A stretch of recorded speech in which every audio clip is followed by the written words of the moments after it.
தேமுதிகவிலிருந்து சில மாவட்ட செயலாளர்கள் உங்களை சந்தித்து பேசியதற்கான காரணம் என்ன, அவங்க சொன்ன விளக்கம் என்ன, நீங்கள் அவங்க சொன்ன பதில் என்ன? நான் நண்பர் டாக்டர் ஜெகத் ரட்சன் அவர்கள் இன்றைக்கு பாராளுமன்றத்துக்கு நிற்பதற்கு விருப்ப மனு அளித்தார். எனவே அவரோடு சென்று விட்டு நான் வருகிற பொழுது அந்த கட்சியினுடைய துணைத் தலைவராக இருக்கக்கூடியவர் மோகன்ராஜ் அவர்கள் என்னோடு பேசினார்கள். எனக்கு வேண்டிய ஒரு நண்பர் சேலத்தில் இருக்கிறார், அவரிடக்கு ஃபோன் பண்ணி என் நம்பர் வாங்கினார். சொன்னார் கொடுக்கட்டுமான்னு கேட்டார். சேலத்துக்காரர் கொடுக்கணும். மோகன்ராஜ் எனக்கு வேண்டிய நண்பர் தான். பேசினார். என்னன்னு கேட்டேன். நாங்கள் உங்களோட கூட்டணி வர விரும்புகிறோம் அப்படின்னு கேட்டார். ஏன் அதிமுக விடுறீங்களா, அது என்ன ஆச்சுன்னு கேட்டேன். சரிபட்டு வரல அப்படின்னாரு. நீங்கள் சரிபட்டு வரலன்னா நாங்கள் எல்லாம் சீட்டெல்லாம் முடிஞ்சு போச்சுன்னு சொன்னோம். இல்லை நாங்கள் வந்து பேசுகிறோம் மாறுறேன் அப்படின்னு சொன்னார். ரைட்டுன்னு வச்சார். நாங்கள் இந்த கூட்டத்துக்கு போகிறதில்ல அப்படின்னு எல்லாம் சொன்னார். சரி வச்சுட்டோம். கொஞ்ச நேரம் கழித்து அவருடைய விஜயகாந்தனுடைய மைத்துனர் சுதீர் அவர்கள் என்னோட பேசினார் போகல. அண்ணே ஏதாவது நம்ம முடிச்சிடலான்னு, நாங்கள் அந்த பக்கம் போகிற மாதிரி இல்லை அப்படின்னு கேட்டார். ஏன்னு கேட்டேன். எங்களுக்கு சரிப்பட்டு வரல, எங்களுக்கு உரிய மரியாதை இல்லை. யாரோ 2-3 கட்சியை சொன்னார், எங்களோட ரொம்ப அதிகமாக இருக்காங்க, அதனால் நாங்கள்லாம் போக வரல அப்படின்னு சொன்னார். நான் சொன்னேன் உங்களை நான் மதிக்கிறேன், ஆனால் பணம் இல்லையா எங்கிட்ட இப்போ இடம் இல்லையே கொடுக்கறதுக்கு, நான் என்ன பண்ணுறதுன்னாரு. நீங்கள் எப்படியாவது பண்ணி தான் ஆகணும்னாரு. வேணும்னா கொஞ்சம் இன்க்ரீஸ் பண்ணலாம் சீட்டை, அப்படின்னா தவிர வேறு வழி கிடையாது அப்படின்னு தமாஷா சொல்லிட்டு வந்தேன். இல்லை எங்கள் ஆளுங்க வருவாங்கன்னாரு. வரட்டும்னு பார்க்குறேன்னு பேசிட்டேன். நான் வந்து சாப்பிட்டு படுக்க போகும்போது 2 பேர் வந்திருக்காங்கன்னு சொன்னாங்க. யாருன்னா அவருடைய முருகேஸ்வரன் ஒரு மாவட்ட கழக செயலாளர், முன்னாள் எம்எல்ஏ அவர்கள், அவர் வந்திருந்தார். ஒரு கூட இன்னொருத்தர் வந்தார். 2 பேரும் வந்து பேசியிருந்தார். என் கூட டாக்டர் ஜெகத் ரட்சகனும் ராணிப்பேட்டை காந்தி எம்எல்ஏ அவர்களும் உட்கார்ந்துருந்தார்கள். என்ன சமாச்சாரம் முதல்ல தெளிவாக கேட்டேன். ஏன் நீங்கள் அதிமுக கூட்டணியிலிருந்து எதற்காக விலகி வருகிறீர்கள்? இது அதிகாரப்பூர்வமாக எடுத்த முடிவா, இல்லை நீங்கள் அதிருப்தியாளர்கள் எடுத்த முடிவா என்று கேட்டேன். இல்லை முதல்ல இது மாதிரி ஒரு அதிமுக ஒரு முடிவு எடுத்திருந்தார்கள். ஆனால் மாவட்ட கழக செயலாளர் கூட்டியதுக்கு பிறகு மாவட்ட செயலாளர் கூட்டத்தில் யாரும் அந்த கட்சியோடு போவதற்கு விருப்பமில்லை. உரிய மரியாதை அங்கே இல்லை. காரணம் யாரோ இவர்களை விட அதிகமான வேறு கட்சிக்கு கொடுத்து விட்டார்கள், நாம் அங்கே சரிப்பட்டு வராது. ஆகையினால் நாம் திமுக கூட்டணியில் தான் செல்ல வேண்டும் என்று கேட்டார்கள். இவங்களால் தான் யாரோ ஒருத்தர் ரிப்போர்ட் தான்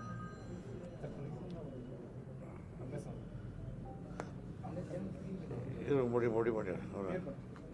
இது மட்டும் இதெல்லாம் நமக்கு தெரியாது. ஆகிய என்ன சொன்னேன் முடிவு ஆகியனால என்ன முடிவு எடுத்தோன்னு இவங்களை கேட்டோம். நாங்கள் அதே மாதிரி தான் சொன்னாங்க. இந்த மாதிரி நாங்கள் போல முடிவு எடுத்துட்டோம், அதனால் அது சார்பாக வந்திருக்கோம். நேற்று வந்ததிகளை அவர் விஜயகாந்துக்கு தெரியுமான்னு கேட்டோம். தலைவரே தான் சொன்னார். சரி உங்கள் விருப்பம் அதுவானால் நீங்களும் பேசிட்டு வாங்கன்னு சொன்னார். நாங்கள் வந்திருக்கோன்னு சொன்னாங்க. ஆக அந்த கட்சியினுடைய துணைத் தலைவராக இருக்கிற மோகன்ராஜ் என்னோடு பேசினார். எனக்கு நண்பர், நல்லவர் தான் பேசினார். சுதீர் அவர்கள் எனக்கு ஏற்கனவே தெரிந்தவர், எங்கள் மாவட்டத்துக்காரர். எனவே அவர் என்னோட பேசினார். அதுக்கு பிறகு இங்கே வந்தார்கள். ஆக ஏதோ ஒரு முடிவு எடுத்திருப்பார் போல் இருக்குன்னு வந்தேன். ஆனால் உங்கள் முடிவு நல்ல முடிவாக இருக்கா, நல்ல கெட்ட முடிவான்னு நான் சொல்ல விரும்பலை. ஆனால் எங்களிடத்தில் உங்களுடைய கௌரவத்தை காக்கிற அளவுக்கு எங்கிட்ட சீட்டு இல்லையே. இதுக்கு முன்னால் வந்திருந்தால் பண்ணியிருக்கலாம். நேற்றோடு முடிஞ்சு போச்சு, என்னால் முடியல. இல்லை நீங்கள் எப்படியாவது எங்களுக்கு பண்ணி ஆகணும், நாங்கள் பண்ணோம். அவரிடத்துல நான் திருப்பி கேட்டேன். எங்கள் ஊரெல்லாம் அந்த கட்சியோடு இருந்திருக்குன்னு சொல்கிறாங்க. இப்போ கொஞ்சம் பேனர் சினிவிட்டியில் காட்டுறாங்க, கொண்டு போய் ரஜினிகாந்த் பேனர் வைக்கிறேன்னு சொல்கிறாங்க. இப்போ வந்து நீங்கள் சொல்கிறீங்களே சரியா அப்படின்னு கேட்டேன் நான். இல்லை அதை எடுத்துட்டோம் அப்படின்னு சொன்னாங்க. ஒரு நாளைக்கு இப்படி பேசுகிறீங்க, ஒரு நாள் எப்படி பேசுகிறீங்க, உங்களை நம்பி நான் எப்படி பேசுகிறதுன்றேன். இல்லை எப்படியாவது நீங்கள் பண்ணி தான் தீர்னாங்க. எனக்கு வந்து சீட்டை எல்லோரும் பங்கிட்டு கொடுத்துட்டோம். யாருக்கிட்டையும் பங்கிட்டு கொடுத்த சீட்டை நான் போய் திருப்பி வாங்குறேன், என்னால் முடியாது. இருக்கிற சீட்டு எங்களுக்கு குறைவாக தான் நாங்கள் நிற்கிறோம். ஒரு 20 சீட் தான் நிற்கிறோம். அதில் நாங்கள் குறைச்சிக்கிறதுக்கு விரும்பல. குறைச்சிக்கலான்னு ஒரு விருப்பப்படலாம் அல்லது குறைச்சிக்கலான்னு முடிவெடுக்க வேண்டியவர் எங்கள் தலைவர். அவர் இல்லை, நான் குறைச்சிக்கலான்னு சொல்கிறதுக்கு எனக்கு அதிகாரமும் கிடையாது. எனவே சீட்டு உங்களை அலாட் பண்ணுறதை பற்றி எனக்கு என்னால் முடியாது, மன்னிச்சுங்க. நான் ரொம்ப நேரம் பேசினார், ஒரு 3/4 மணி நேரம். எனக்கே டயர்டாகி இது முடியாதுன்னு சொல்லிட்டு வந்துட்டேன். அதனால தான் இந்த நேரத்தில் நீங்கள்லாம் வந்தீங்க, அவங்கள கேளுங்கன்னு சொன்னேன். அவங்க போயிட்டாங்க. அவங்களோட பேசுறதே பரவாயில்ல போல இருக்குது. ஒரு டிவியாக நான் உங்களோட பேசுறது தான் எனக்கு அது கஷ்டமாக இருக்குது. அதனால் இதான் நிலைமை. இப்போ நான் சொல்கிறேன், இப்போ என்ன விஷயம்னு கேட்டால், இந்த இப்போ ஒரு செய்தி வருது. சுதீர் என்ன சொல்லிட்டு போகிறாருன்னு சொன்னால், அந்த ஒரு டெல்லியிலேருந்து ஒரு மந்திரி வந்திருக்கார். அவர் நீ வரீங்களா சுதீர் வீட்டுக்குன்னு கேட்டேன். இல்லைண்ணே, அவர் யாரோ ஒருத்தர் அந்த டெல்லி வந்தாங்க. அவர் திருப்பி ஃபோன் பண்ணுறாரு. அவர்கிட்ட போய் நாங்கள் இல்லைன்னு சொல்லிட்டு வரதுக்கு போகிறேன்னாரு. அந்த இப்போ அங்கேருந்து என்ன செய்தி வந்ததுன்னா, நாங்கள் கூட்டணி பேசிகிட்டு இருக்கிறோன்னு சொல்கிறாங்க. இப்படி பேசினா நாங்கள் என்ன பேசுறது? இதுக்கு நீங்களும் ஒரு கேமரா தூக்கின்னு வந்தது.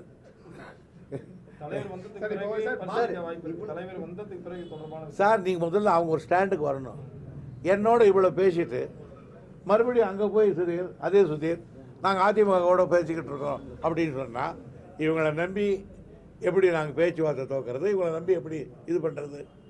ஆகையினால என்னுடைய கழக்கம் ஏதோ சம்திங் ராங், இன்னும் ஒரு ப்ராப்ளம் இருக்குன்னு நினைக்கிறேன்.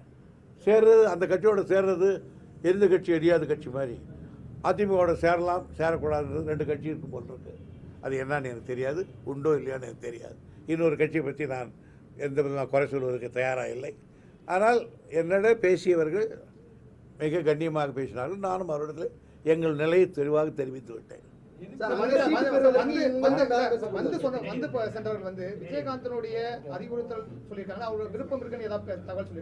எங்கள் மாவட்ட கமிட்டி கூட்டத்துக்கு எங்கள் தலைவரே வந்தார், அவரே உட்கார்ந்து இருந்தார். அப்பொழுது பிறந்தோம், சரி உங்கள் விருப்பம் மதுவானால் நீங்கள் போய் பேசுகிறது எங்களுக்கு படித்தார். அவருடைய ஆதரவோடு வந்திருக்கலாம். அவரோடு அவருடைய இதை நான் எப்படி நம்பினேன்? இவங்க வந்திருந்தாங்கன்னா, இதே நம்முடைய துணைத் தலைவர் என்கிட்ட பேசினார், சுதீர் பேசினார். ஆக அவங்களே வர்றேன்னாங்க. அதான் சொல்றேன். அதுக்கப்புறம் வந்தவங்களை எப்படி நான் வீட்டுக்கு வந்தவங்களை பேச பண்ண முடியும்? சார், ஒரே ஒரு கேள்வி. திமுக வைத்து அவங்க தேமுதிக எதுவும் அவங்க கிட்ட சீட்டை எதிர்பார்க்கறாங்க சார். அதிமுகவோட பேரம் பேசுறதுக்கு உங்களை பயன்படுத்துறாங்க. எனக்கு அந்த இதெல்லாம் தெரியாது. ஏன்னா எப்படி படுத்துறாங்களா, எங்களை வச்சு அங்கே பண்ணுறாங்களா, எனக்கு அதெல்லாம் தெரியாது. நான் என்னிடத்துல வந்து ரொம்ப தெளிவாக அவர்கிட்ட சொல்லிட்டேன். நான் நிலைமை உங்களுக்கும் தெளிவாக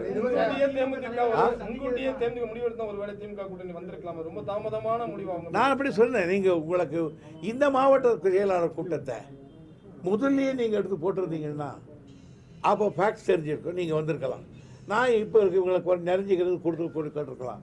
அதை செய்ய விட்டு இப்போ வந்து என்ன பண்ணுறீங்க? நானும் ஒரு வார காலமாக போராடி நேற்று தான் ஓய்ங்க. நான் நீங்கள் இப்போ கேட்குறீங்களா அப்படின்னு சொன்னேன். நான் அதிமுக தலைவரான முதல் கூட்டம் இது. இதில் எல்லா கட்சி தலைவரும் கலந்துக்கிறாங்க. ஒரு கொடியை வைக்கிறாங்க, ஒரு கூட்டணியில் வராத கட்சியினுடைய கொடியை வைக்கிறாங்க, படத்தை வைக்கிறாங்க, படத்தை எடுக்கிறாங்க. இது போன்ற அனுகுமுறை நீங்கள் இது வரைக்கும் பார்த்துருக்கீங்களா உங்கள் அனுபவத்தில்? அவங்களும் ரொம்ப தெளிவில்லாமல் இருக்காங்கன்னு அர்த்தம். யாரு? அதிமுகவா? இவங்க நம்மளோட இருக்காங்களா இல்லையான்னு தெரியாமே ஜிண்டா தூக்கி இருக்காங்க அவங்க. இது காலதாமதான பேச்சுவார்த்தை சொல்றீங்க. இதுக்கு முன்னால தேமுதிக உங்களோட பேச்சுவார்த்தை நடத்தி இருக்காங்களா? யாரு? என்னோட இல்ல என்னோட திமுக தலைவர் அவருக்கு சந்திப்பதற்கான வாய்ப்புகள் எதுவும் இருக்கா? யாரு? திமுக தலைவரை வந்து சுதீஷ் வந்து சந்திப்பதற்கான வாய்ப்புகள் இருக்கா? எங்களை யார் வேணா சந்திக்கலாம் சார், திறந்த புத்தகம். எங்களுக்கு ஒன்றும் ஒரு ஒளிமுறை இல்லை. நாளை கூட சுதீர் வந்து பேசலாம், இப்போ கூட பேசலாம். அந்த நிலைமைகளை தானே சொல்கிறோம். ஏன்னா விரோதிகள் அல்ல வேறுகள், அரசியல் தானே இது. போய் என்ன கிடையாது. பேசின சீட்டு கிடைக்குமா சார்? பேசின சீட்டு கிடைக்க வாய்ப்பு. அது என்ன மந்திரமாக போட்டால் ஒரு சீட்டு கிடைக்கின்றது? யாருக்கிட்ட போய் கொடுத்து கொண்டு வாங்க முடியும்? அவ இவங்களை நம்பி பொல்லாத அவங்ககிட்ட வாங்கிக்கிறதா? இப்போ இவங்க ஒன்று பேசியிருக்காங்க, அவங்க ஒன்று பேசிட்டு இருக்காங்க. வேற என்ன போதுமா? இப்படிப்பட்ட நிலையில் அந்த கூட்டணி மிகப்பெரிய வெற்றி பெறும் ஒரு பிரச்சாரம் மேற்கொள்ளப்படுது. அது எப்படி பார்க்குறீங்க? யாரு? அதிமுக கூட்டணி. இது இந்த குழப்பம் இருக்குதா இல்லையான்னு இல்லை. அது குழப்பம் இல்லைன்னாலே அது க்ளோஸ் தான். அதில் ஒன்றும் சந்தேகம் கிடையாது. அது ஃபீல்டில் போய் பார்த்தா தெரியும். ஆக எப்படி மோடிக்கு வரவேற்பு இருக்குது மக்கள் மத்தியில், எப்படி எடப்பாடி அரசுக்கு இருக்குது என்பதை நீங்கள் கிராமங்களில் போய் எந்த கட்சின்னு சொல்லாமல் நீங்களாக ஒரு சர்வே எடுத்தீங்கன்னா அன்றைக்கி தெரியும். அதுதான் எரிபொருள் தீர்ந்து போச்சா? மூடும் கண்டிப்பாக.